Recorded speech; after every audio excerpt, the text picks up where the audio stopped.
Nous avons entendu dire effectivement qu'il y avait un budget dénommé Force Covid-19 qui serait destiné en fait disons, assouplir les conditions de vie des populations, mais également des sociétés, les conditions d'exploitation des sociétés. Donc, nous attendons à ce que ce budget effectivement se manifeste dans la réalité. Parce que aujourd'hui, c'est vrai que toutes les populations y compris comment dire, les professionnels des transports routiers, ont des problèmes, c'est clair.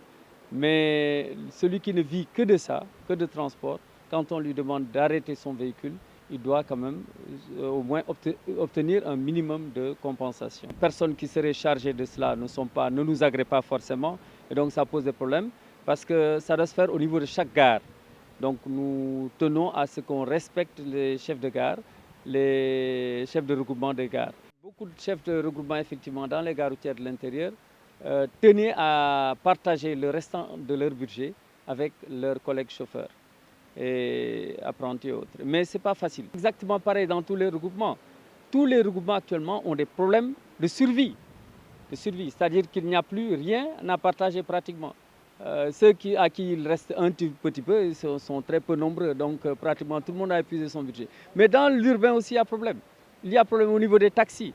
Parce que récemment, aujourd'hui même, on a été à Saint-Iran, qui réclame ces taxis, parce que c'est en location-vente. Donc ils ont le droit effectivement de faire revenir leurs taxis et de les garer. Et également au niveau des Ndiagandiaï, des Tata, c'est pareil.